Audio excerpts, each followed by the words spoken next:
Ouvi meu filho confessar algo enquanto dormia. Não esperei amanhecer para chamar a polícia. Eram 3h20 da manhã quando acordei com a boca seca. A casa estava em silêncio. Apenas o barulho do relógio da sala marcando os segundos. Levantei da cama, desci para o corredor e fui até a cozinha buscar água.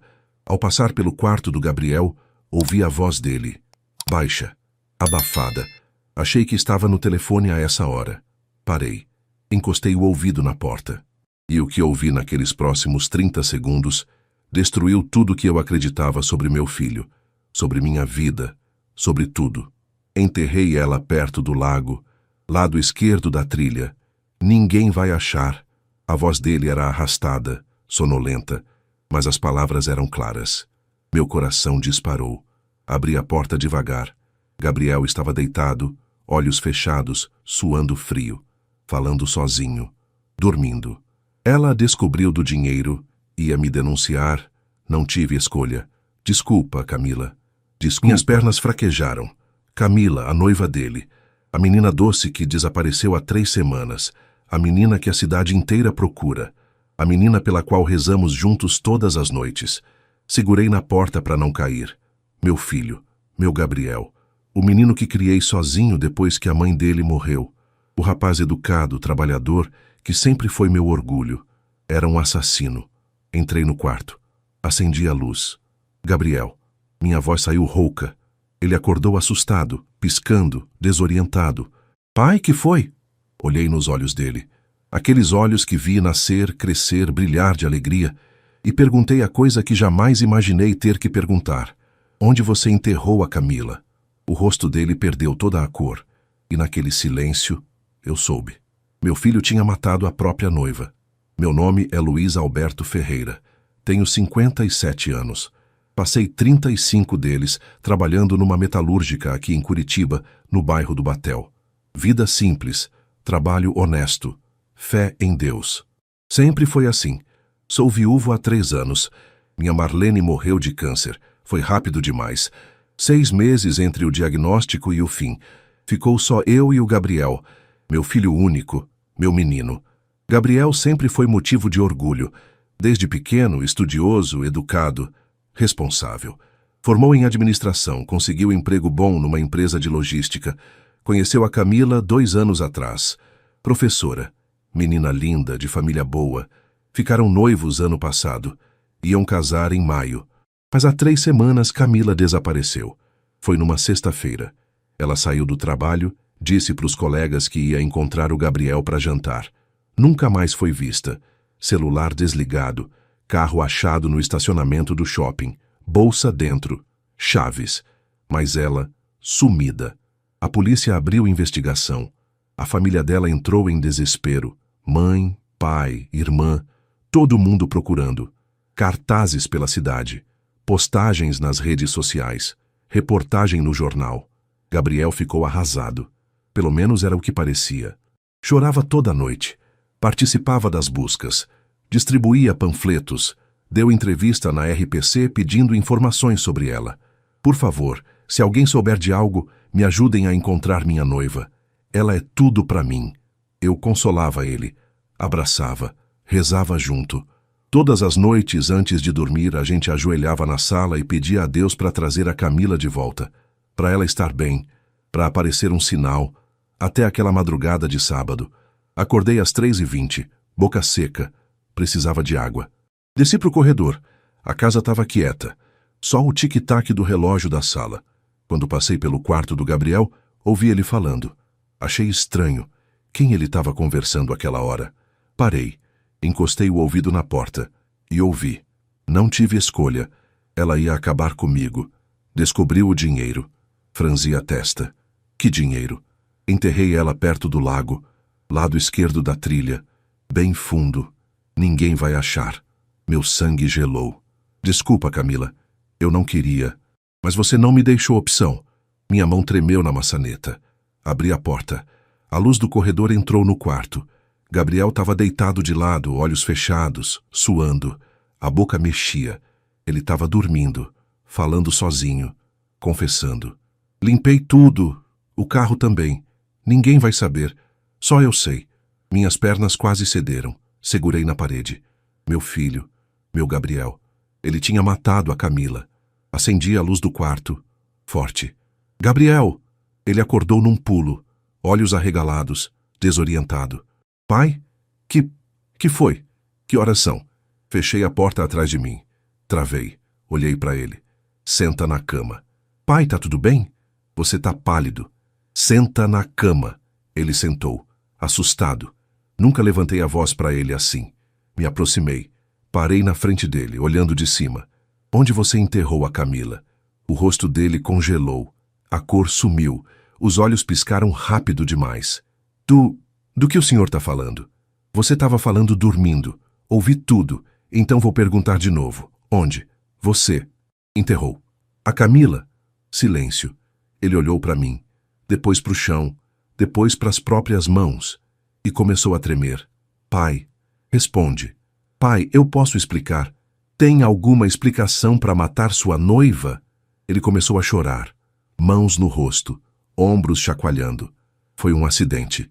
Eu juro, eu não queria. Senti meu estômago revirar, tonto. Sentei na beirada da cama, longe dele. Conta, tudo. E ele contou. Se você está assistindo isso, deixa nos comentários sua cidade e se inscreve no canal, porque essa história vai te fazer questionar tudo sobre família e justiça. Gabriel limpou o rosto com as costas da mão, respirou fundo e começou. Faz uns 6 meses que eu tô desviando dinheiro da empresa. Meu coração apertou. Desviando? Pequenas quantias. 1.000 aqui, 2.000 ali. Ajustava as planilhas de fornecedores, criava notas falsas. Ninguém percebia. Por que você faria isso? Você tem bom salário. Porque eu queria mais. Ele levantou a voz. Queria dar uma vida melhor para Camila. Queria casar direito, ter casa própria, não morar de aluguel pro resto da vida. Então você roubou. Ele abaixou a cabeça. Roubei. E consegui juntar quase 100.000 reais. Estava guardado numa conta digital que ninguém sabia. 100.000 reais. Roubados. Continue. Há um mês, Camila começou a desconfiar. Eu comprei umas coisas, paguei viagem. Ela perguntou de onde estava vindo o dinheiro. Eu disse que era economia, bônus do trabalho. Ela não acreditou. Gabriel respirou fundo. A voz tremeu. Ela mexeu no meu notebook. Achou os arquivos, as transferências. Confrontou eu naquela sexta. Disse que ia me denunciar. Que não ia casar com um ladrão, que eu tinha que devolver o dinheiro e me entregar. E você... A gente brigou. Feio. Eu implorei para ela me dar um tempo, para eu devolver o dinheiro aos poucos, para ela não acabar com minha vida. Mas ela disse que não, que princípio era princípio, que se ela não fizesse nada, seria cúmplice. Lágrimas desciam no rosto dele. Marcamos de conversar melhor depois do jantar. Fui buscar ela no trabalho. Levei ela para o lago do Parque Barigui, aquele lugar que a gente sempre ia. Pensei que num lugar que ela gostava, ela ia me ouvir melhor. Meu estômago embrulhou. Mas ela não mudou de ideia. Disse que ia na polícia na segunda. Eu entrei em pânico, pai. Comecei a gritar, a implorar. Ela virou as costas para mim. Disse que tinha tomado a decisão. Ele parou. Engoliu seco. Eu peguei uma pedra, grande, pesada, e não consegui ouvir o resto. Me levantei. Fui até a janela, mãos na cabeça. Meu filho tinha matado a noiva a pauladas. Pai, foi sem pensar. Eu juro. Quando vi, ela estava no chão, sangrando, e eu entrei em pânico. Peguei o corpo, coloquei no porta-malas, dirigi até aquela parte afastada do lago. Cavei um buraco e... Para! Gritei. Não quero mais detalhes. Silêncio pesado. Só o som da nossa respiração. Me virei para ele. E depois? Depois você voltou para casa. Dormiu na minha frente. Chorou na minha frente, fingiu procurar por ela. Deu entrevista na televisão. Consolou a mãe dela no velório simbólico. Pai, eu não sabia o que fazer. Eu estava apavorado. Você matou uma menina inocente. Ela ia acabar com a minha vida. Porque você roubou. A culpa é sua. Ele começou a soluçar. De joelhos na cama, mãos juntas.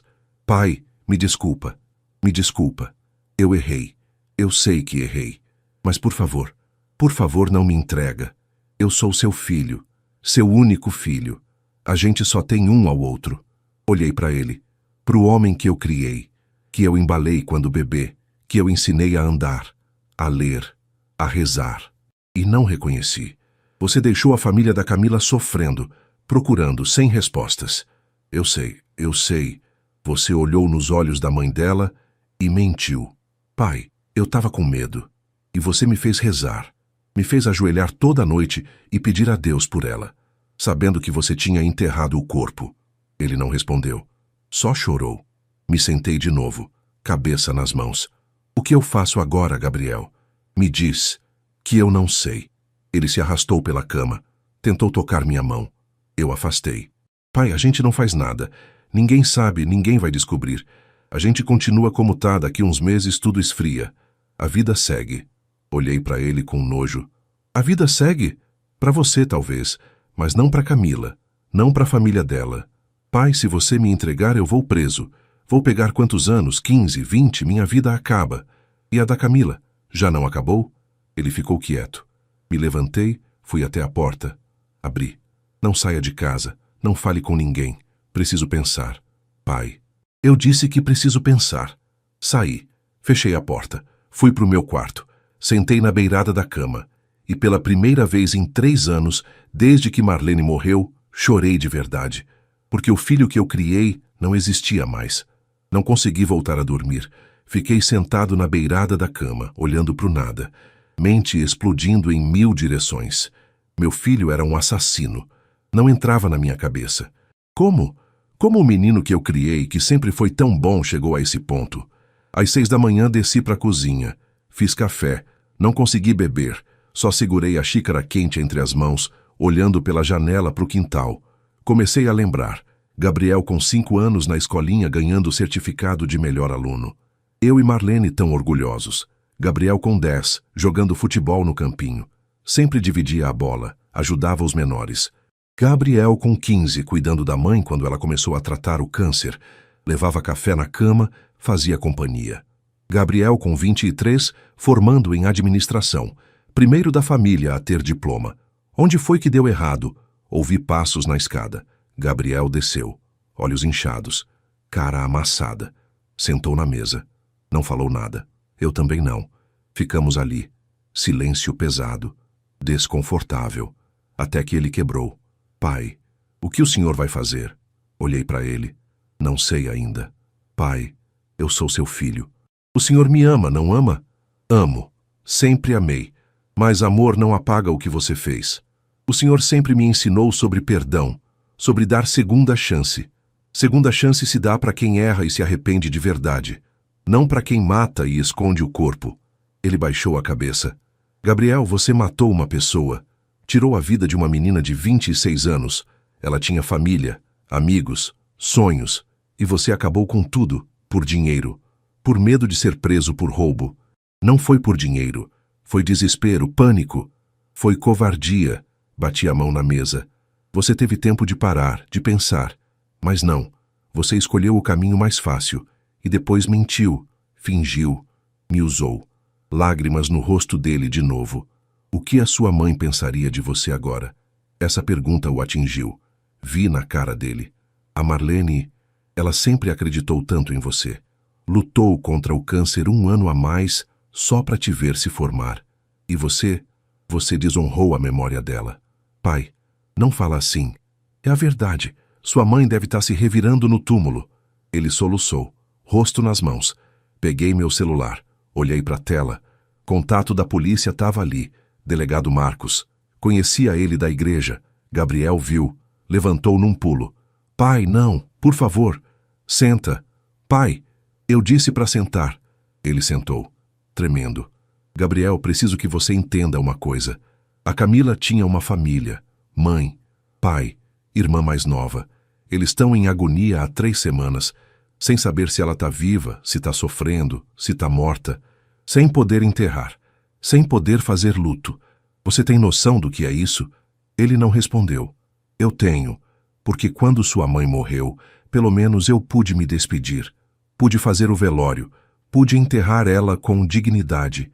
A família da Camila não tem isso, e você tirou isso deles. Pai, eu sei que foi errado.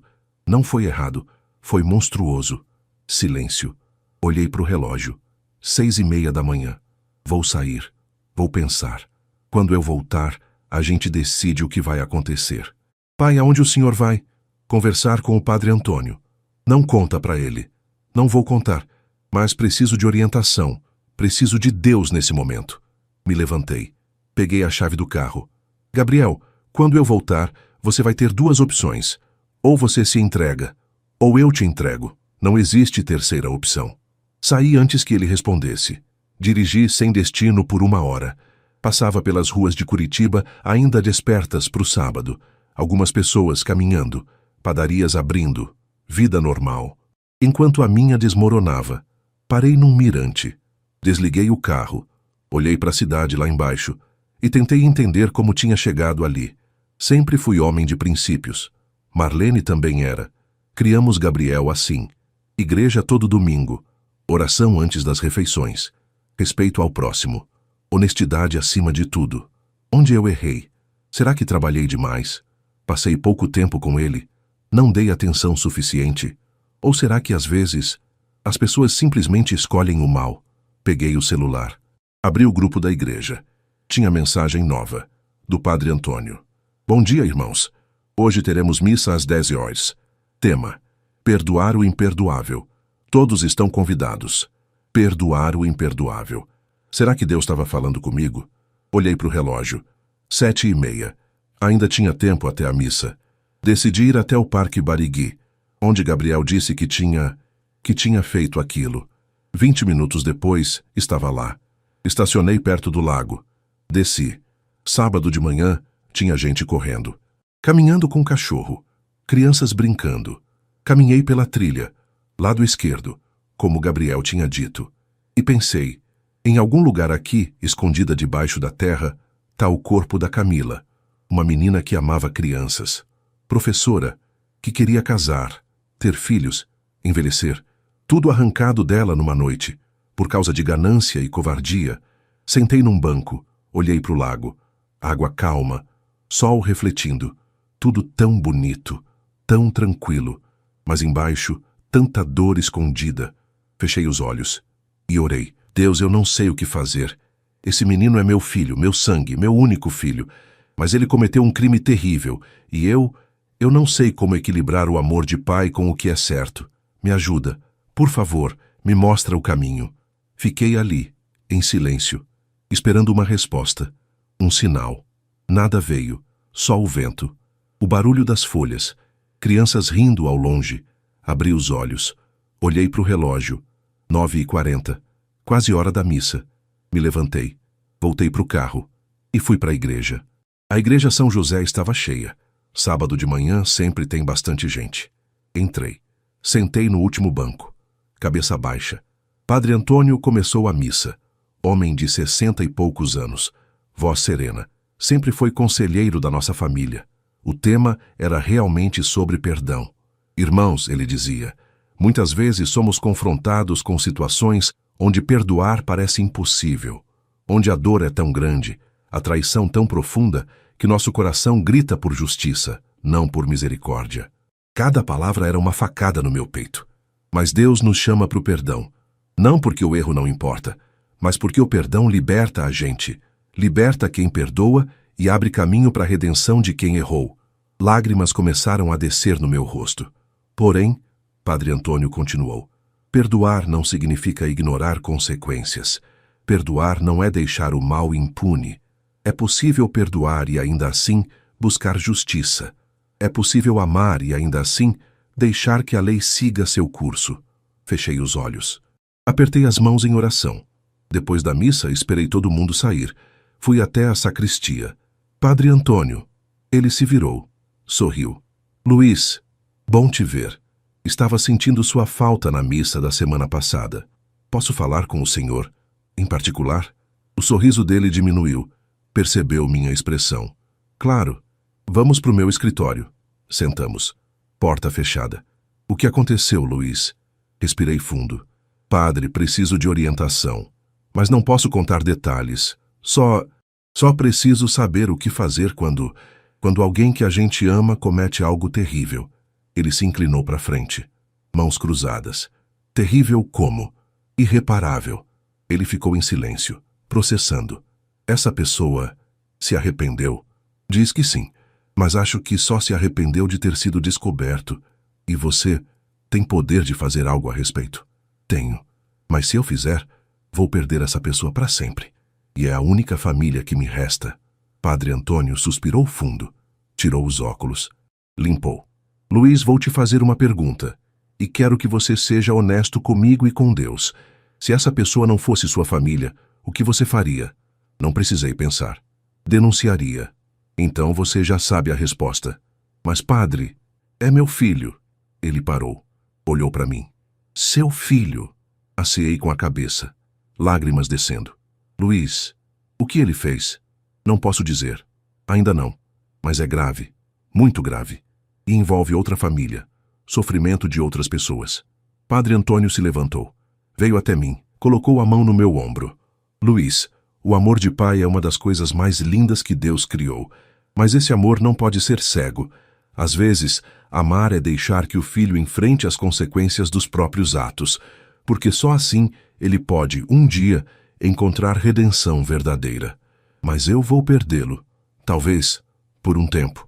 Mas se você o proteger agora, você perde a si mesmo, perde seus princípios e perde a chance dele se arrepender de verdade. Olhei para os meus olhos. Fazer o certo dói. Sempre doeu, mas é o único caminho que traz paz. Abracei o padre. Chorei no ombro dele. Obrigado, sussurrei. Está nas minhas orações, Luiz, você e seu filho. Saí da igreja um pouco mais leve, não porque a decisão tinha ficado fácil, mas porque eu sabia o que precisava fazer. Olhei para o relógio, 12:00. Tinha saído de casa às 6:30, fazia quase 6 horas.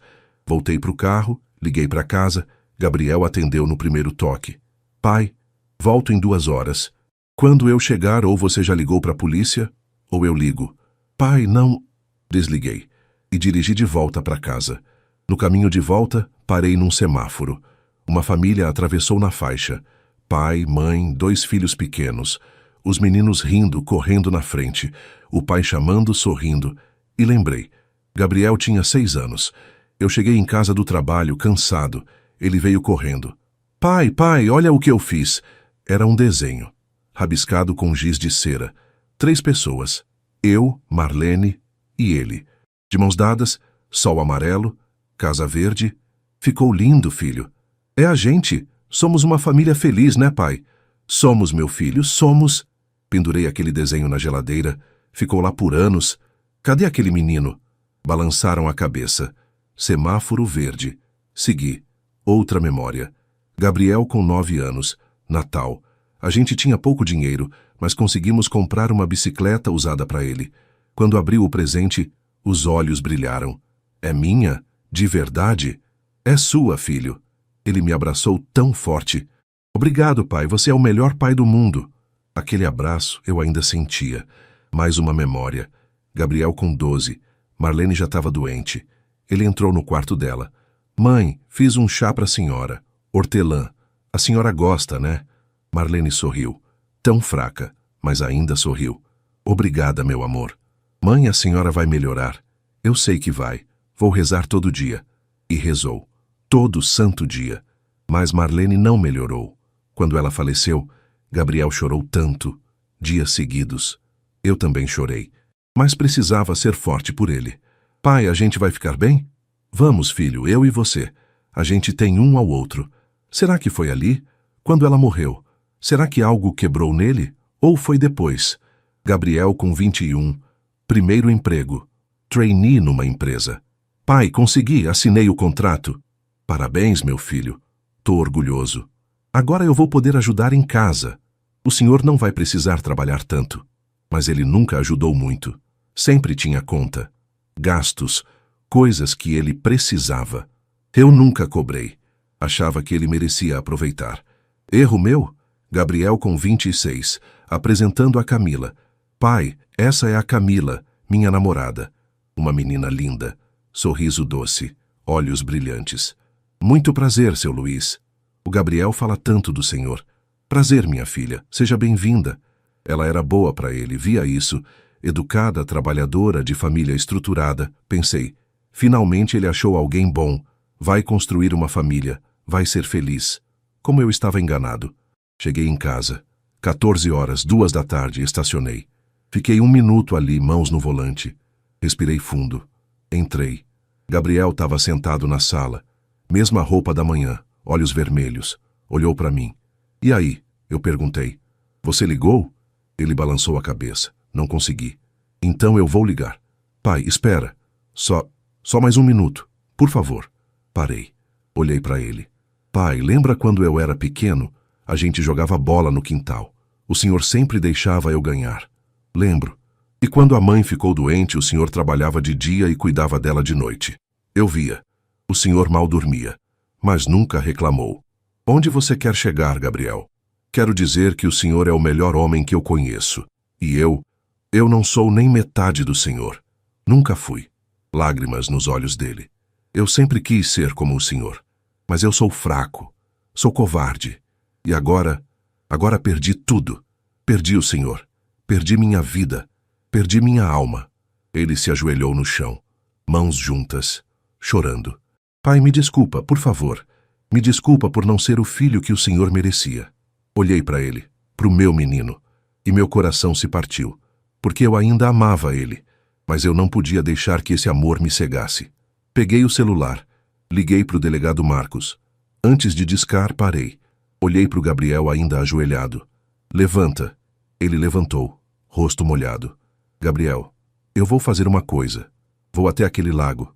Vou ver com meus próprios olhos. E se eu achar qualquer sinal do que você me contou, eu ligo, entendeu? Ele engoliu seco, aceou. Você vem comigo. Vai me mostrar onde é. Pai, eu não aguento. Não tô pedindo opinião. Pega a chave do seu carro. Vamos. 10 minutos depois, estávamos na estrada. Ele dirigindo o carro dele. Eu no banco do passageiro. Silêncio tenso. Chegamos no Parque Barigui. Tarde de sábado. Cheio de gente. Famílias, casais, crianças. Gabriel estacionou num canto afastado. É por ali. Ele apontou para o começo da trilha. Descemos, começamos a caminhar. A trilha era cercada de árvores, pinheiros, típico do Paraná. Chão de terra e folhas secas. Andamos uns 5 minutos. Ele parou. Aqui. Olhei ao redor. Lado esquerdo da trilha. Um espaço mais aberto. Terra remexida. Folhas cobrindo. Você enterrou ela aqui? Ele aciou. Não conseguia olhar. Me ajoelhei. Comecei a tirar as folhas com as mãos. Pai, não. Cala a boca. Cavei um pouco com as mãos. Terra solta, fácil de mexer. E então vi. Um pedaço de tecido. Azul. Parei. Coração disparado. Era verdade. Tudo era verdade. Me levantei. Limpei as mãos na calça. Olhei para o Gabriel. Ele estava tremendo, encostado numa árvore. Ela está aqui, exatamente onde você disse. Ele cobriu o rosto com as mãos. Peguei meu celular. Pai, não, por favor. Gabriel, não tem volta. Me dá só mais um dia. Um dia para eu me despedir, para eu... Despedir? Você acha que merece despedida? A Camila teve? Ele caiu de joelhos, soluçando. Eu não quero ir preso, eu não aguento, eu vou morrer lá dentro. Deveria ter pensado nisso antes. Disquei. O telefone do delegado Marcos. Tocou. 1 vez. 2. Alô? Respirei fundo. Marcos, é o Luiz. Luiz Alberto. Luiz, tudo bem? Você sumiu da igreja ultimamente. Marcos, preciso que você venha até o Parque Barigui. Trilha do lado esquerdo. Uns 5 minutos de caminhada da entrada. Silêncio do outro lado. Por quê? Achei o corpo da Camila Rodrigues. Silêncio mais pesado. Você achou como? Meu filho me contou, foi ele matou ela. Ouvi Marcos respirar fundo. Luiz, você tem certeza do que está dizendo? Tenho. Ele confessou. E eu tô aqui no local. Vi parte do corpo enterrado. Não mexe em mais nada. Vou mandar uma equipe agora. E Luiz, sinto muito. Eu também. Desliguei. Gabriel estava ainda no chão, chorando. Pai, o que eu vou fazer? O que vai ser de mim? Sentei numa pedra perto. Cansado, exausto. Você vai enfrentar as consequências. Vai responder pelo que fez e vai passar muito tempo preso. E o senhor vai me visitar? Olhei para ele, para o homem que era meu filho. Não sei se vou conseguir te ver e não me destruir por dentro. Ele chorou mais alto. 20 minutos depois chegaram as viaturas. Delegado Marcos, peritos, equipe de escavação. Marcos veio até mim. Luiz. Marcos. Ele olhou para o Gabriel. É ele? É. Marcos fez sinal. 2 policiais foram até Gabriel. Algemas. Gabriel Ferreira, você está preso pelo assassinato de Camila Rodrigues. Você tem direito de permanecer calado. Gabriel me olhou enquanto era algemado, olhos implorando. Eu não consegui olhar de volta. A equipe começou o trabalho. Isolaram a área. Começaram a escavar cuidadosamente. Marcos me levou até um banco longe dali. Luiz, preciso do seu depoimento. Você aguenta agora ou prefere depois? Agora. Quero acabar logo com isso. Ele tirou um gravador. Apertou o REC. Me conta como você descobriu. Contei tudo. A confissão dormindo, o confronto, o desvio de dinheiro, o motivo do crime. Marcos ouvia em silêncio, anotando. E você tem certeza que ele estava consciente quando confessou para você? Depois que eu acordei ele, sim. Contou tudo. Por que você esperou tanto tempo para ligar? Respirei fundo. Porque ele é meu filho, e eu precisava ter certeza. Precisava ver, precisava ter forças para fazer o que é certo. Marcos desligou o gravador. Colocou a mão no meu ombro. Luiz, o que você fez? Poucos pais teriam coragem. Não foi coragem, foi obrigação. Uma policial se aproximou. Delegado, confirmamos. É o corpo de uma mulher jovem. Características batem com a Camila Rodrigues. Vamos precisar de DNA para confirmação final, mas tudo indica que é ela. Marcos aciou. A policial voltou. Luiz, você vai precisar ir até a delegacia, assinar os depoimentos. Tem alguns procedimentos? Tudo bem. E o Gabriel? Ele vai ficar detido. Depois vai para a audiência de custódia, provavelmente segunda-feira. Eu sei. Olhei para onde os peritos trabalhavam. Já tinham montado uma barraca branca ao redor da área. Ali dentro estava o corpo da Camila, a menina que seria minha nora, que ia casar com meu filho, que ia talvez me dar netos, tudo destruído, por ganância, por covardia. Luiz, vem. Vamos embora daqui. Fui com Marcos até a viatura. Gabriel já estava dentro, cabeça baixa. Quando passei, ele olhou para mim pela janela. Desviei o olhar. Marcos me levou até a delegacia. Passei 3 horas lá, depoimentos, assinaturas, perguntas. Quando saí já era noite. Peguei um Uber, voltei para casa. A casa estava vazia, silenciosa. Liguei a TV, jornal local. Urgente. Corpo da jovem Camila Rodrigues foi encontrado no Parque Barigui. Noivo confessou o crime. Mais detalhes ainda esta noite. Desliguei. Fui até o quarto do Gabriel. Entrei. Tudo ainda no lugar. Cama desarrumada. Roupas espalhadas. Celular na mesinha de cabeceira. Sentei na cama dele. E chorei. Chorei pelo filho que perdi. Pelo neto que nunca vou ter. Pela vida que foi destruída. Meu celular tocou. Número desconhecido. Atendi. Alô? Seu Luiz? Voz feminina. Chorosa. Sim? Aqui é a Verônica, mãe da Camila. Meu coração apertou. Dona Verônica, eu só queria agradecer por ter feito o que fez. Sei que deve ter sido a decisão mais difícil da sua vida, mas o Senhor nos devolveu nossa filha. Vamos poder enterrar ela, fazer o luto, ter respostas. Lágrimas escorreram no meu rosto. Dona Verônica, eu sinto muito, muito mesmo. Eu não sei como pedir desculpas pelo que meu filho fez. O senhor não tem culpa. O senhor é um homem de bem. Fez o certo. E nós nunca vamos esquecer isso. Ela desligou. Fiquei ali, celular na mão, chorando. Não era alívio, não era paz. Era dor pura, porque fazer o certo não tira a dor. Só dá a dignidade a ela. O domingo amanheceu pesado. Céu nublado. Clima frio. Acordei cedo, não tinha dormido direito. Pesadelos a noite toda. Liguei a TV, todos os canais falando do caso. Gabriel Ferreira, 28 anos, confessou ter assassinado a noiva após ela descobrir desvio de dinheiro na empresa onde ele trabalhava. Desliguei. Meu celular não parava. Mensagens, ligações, gente da igreja, vizinhos, conhecidos, todos querendo saber, todos chocados. Ignorei quase todos, exceto uma mensagem, do Padre Antônio. Luiz, estou orando por você. Se precisar conversar, estou aqui. A porta da igreja está sempre aberta. Você fez o que Deus esperava. Tenha paz nisso. Paz. Como ter paz quando seu filho é um assassino? Quando você mesmo o entregou para a polícia? Mas no fundo, eu sabia. Era a única decisão possível. Domingo à tarde, Marcos me ligou. Luiz, amanhã é a audiência de custódia do Gabriel, às 14 horas. Você quer estar presente? Posso? Pode. Mas aviso, vai ser difícil. Tudo tem sido difícil. Entendo. Qualquer coisa, me liga. Segunda-feira. Acordei, tomei banho, vesti roupa social. Fui até o fórum. Sala cheia. Família da Camila de um lado. Eu do outro. A mãe dela me viu. Veio até mim. Seu Luiz. Dona Verônica. Ela me abraçou. Obrigada, de novo, por tudo. Eu queria poder voltar no tempo. Ter criado ele diferente. O senhor não tem culpa. Criou ele bem. Às vezes a pessoa escolhe o errado. O juiz entrou. Todos se levantaram. Gabriel foi trazido. Algemado. Roupa de detento. Barba por fazer. Ele me viu. Olhou. Eu olhei de volta, sem expressão. A audiência começou. Promotor pediu a prisão preventiva. Alegou risco de fuga, gravidade do crime, existência de provas. O advogado de defesa tentou argumentar. Réu primário. Confissão espontânea. Mas o juiz foi claro. O crime foi premeditado.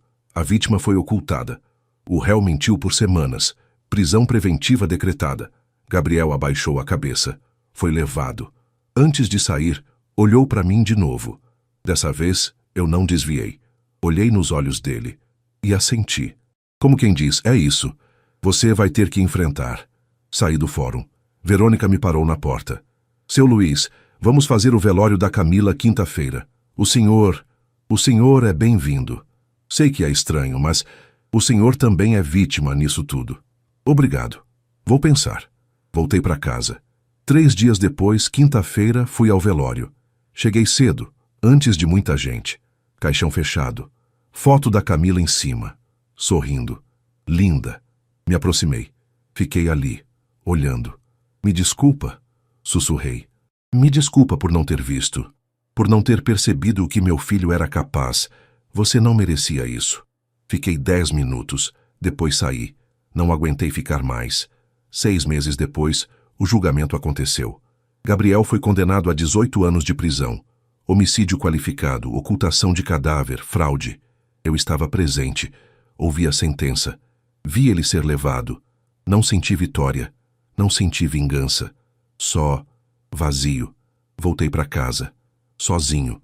A casa onde criei meu filho. Onde fui feliz com Marlene. Onde achei que tinha construído uma família boa. Tudo desmoronou. Vendi a casa. Não conseguia mais ficar ali. Comprei um apartamento pequeno, mais perto da igreja. Voltei a trabalhar, meio período, numa ONG que ajuda famílias carentes.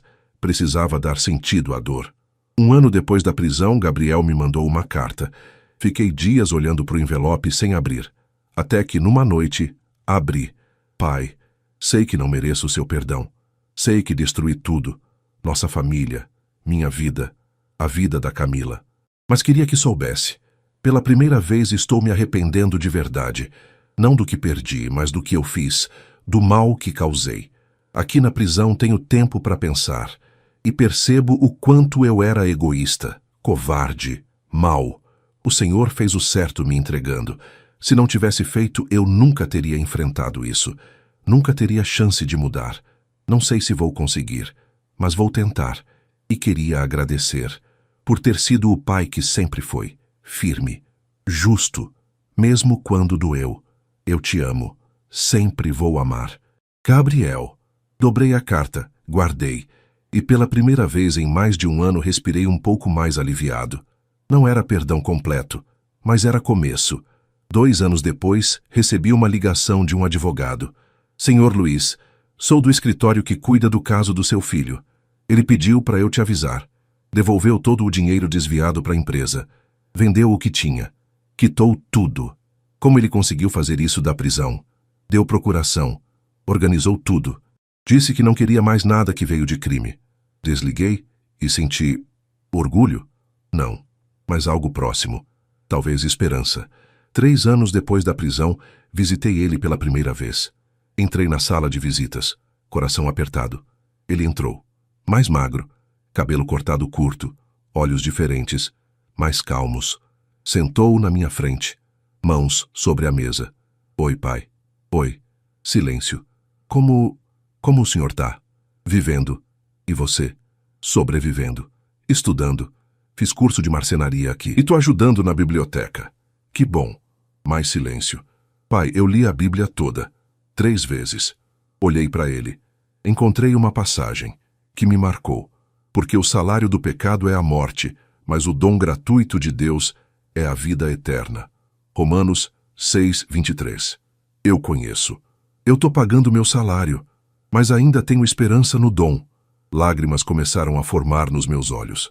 Pai, sei que nunca vou poder compensar o que fiz, mas vou tentar ser melhor. Não pelo Senhor, não por mim, mas pela Camila, pela memória dela. Estendi a mão sobre a mesa. Ele olhou, hesitou, pegou. Eu não te perdoei completamente ainda, eu disse, mas estou tentando e vou continuar tentando. É mais do que eu mereço. Ficamos mais 1 hora conversando sobre a vida, sobre fé, sobre redenção. Quando saí, chorei no carro, mas era um choro diferente. Era o choro de quem solta um peso. 5 anos depois, numa tarde de domingo, estava na igreja. Padre Antônio fazia o sermão. Irmãos, a justiça e a misericórdia não são opostos, são parceiros. A justiça nos mostra o caminho certo. A misericórdia nos dá força para caminhar nele. Olhei para o crucifixo e pela primeira vez em anos senti paz, porque eu tinha feito o certo, mesmo doendo. E meu filho lá dentro estava tentando ser melhor. Talvez nunca voltássemos a ser pai e filho como antes, mas ainda havia uma chance de sermos 2 homens tentando fazer o certo. E isso era o suficiente.